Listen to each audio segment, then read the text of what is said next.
केंद्रीय कृषि मंत्री शिवराज सिंह चौहान ने किसानों को लेकर एक बड़ा बयान दिया है। शिवराज सिंह चौहान ने कहा कि भारत में पहले कई प्राचीन फसलों की किस्में थीं, जो पोषण के लिहाज से बेहद फायदेमंद थी, लेकिन समय के साथ ये किस्में लगभग खत्म होती जा रही थीं।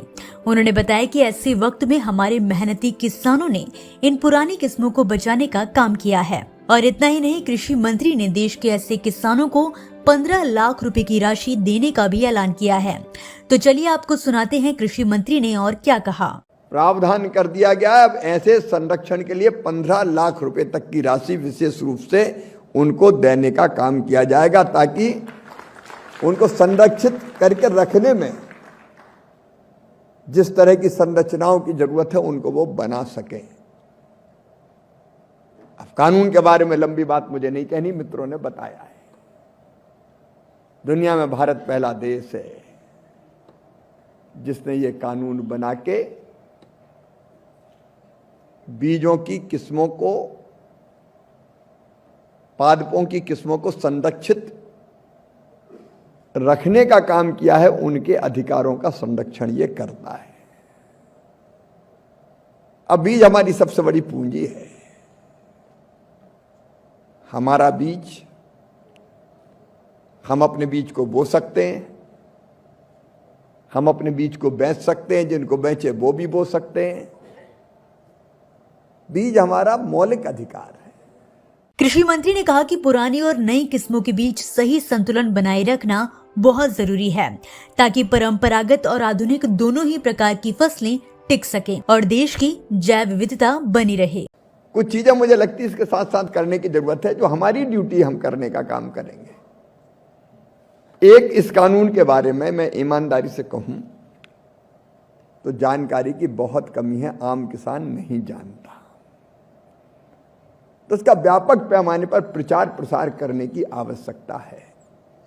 जो अति जागरूक है, काम कर रहे हैं, वो जानते हैं, लेकिन अभी भी पारंपरिक फसलों का संरक्षण करने वाले कई किसानों के पास जानकारी का अभाव है। तो मुझे लगता है कि अभी कानून का लाभ सीमित वर्ग तक पहुंच रहा है। इस काम को करने की जरूरत है कि वह हर किसान को पता हो। फिर एक पंजीकरण की जो प्रक्रिया है और उसमें तकनीकी बाधाएं, पंजीकरण की लागत और समय सीमा की समस्या, इसका समाधान जरूरी है।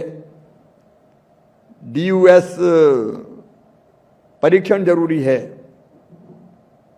पंजीकरण के लिए, जो छोटे किसानों के लिए बहुत जटिल है और बहुत खर्चीला है। तो कई लोग हिम्मत ही नहीं कर पाते। इससे छोटे किसान और स्वदेशी जो ब्रीडरों का मनोबल कम होता है। तो इसमें मुझे लगता है कुछ और विचार करने की हमको जरूरत है, ताकि छोटे किसान भी और छोटे स्वदेशी ब्रीडर भी इसका इस्तेमाल कर सकें। एक बेनिफिट शेयरिंग में पारदर्शिता की कमी है और किसानों को लाभ मूल्य का वास्तविक हिस्सा नहीं मिलता, क्योंकि कानून के तहत किसानों को उनकी किस्मों से हुई व्यावसायिक लाभ का हिस्सा मिलना चाहिए, लेकिन व्यवहार में ये बहुत सीमित है। ऐसी बात मेरे पास तक आई है। कुछ ही मामलों में अब तक आर्थिक किसानों को लाभ मिला है, जबकि अधिकांश दावे लंबित है और जिनने पंजीकरण कराया है उन किसानों को कोई ठोस वित्तीय लाभ नहीं हुआ। तो इसका और सरलीकरण कैसे हो सकता, नहीं तो किसानों का विश्वास कम हो जाएगा, तो धीरे धीरे वो आना, रुचि लेना बंद कर देंगे। अन्य कानूनों के साथ इसका बेहतर समन्वय भी हो। फिर पारंपरिक किस्मों का एक डेटाबेस होना बहुत जरूरी है, वो नहीं है। वैज्ञानिक डेटाबेस का अभाव है। जैसे केरल की नवारा धान किस्म का मामला लंबे समय तक अटका रहा, क्योंकि तुलना हेतु कोई मानक डेटाबेस नहीं था। तो इसका समाधान भी जरूरी है।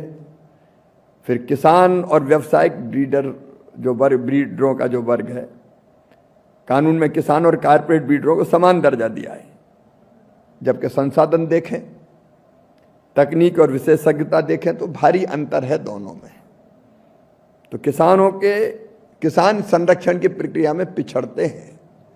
तो इस पर भी मुझे लगता है विचार करने की जरूरत है। बाकी इस कानून का जैसा क्रियान्वयन आप कर रहे हैं, मैं फिर बधाई देता हूं किसानों के जो सुझाव आए हैं या संबंधित जो हमारे बाकी साथी हैं उन सुझावों का भी बहुत बहुत स्वागत मैं करता हूं और आगे और इसको बेहतर करने की दिशा में निश्चित तौर पर कदम उठाए जाएंगे। शिवराज सिंह चौहान ने पौधा किस्म एवं कृषक अधिकार संरक्षण अधिनियम की भी चर्चा की। उन्होंने कहा कि ये कानून किसानों के अधिकारों की रक्षा के लिए बेहद जरूरी है, लेकिन इसके बारे में किसानों में पर्याप्त जागरूकता नहीं है। उन्होंने कहा कि किसानों को इस अधिनियम की जानकारी होनी चाहिए ताकि वो इसका पूरा लाभ उठा सकें। सर का पसीना जब माथे को आता है वो किसान है जो अपने दम पर फसल को उगाता है। आन है, बान है, शान है, किसान है। किसान इंडिया, चलेगा हल, बढ़ेगा बल।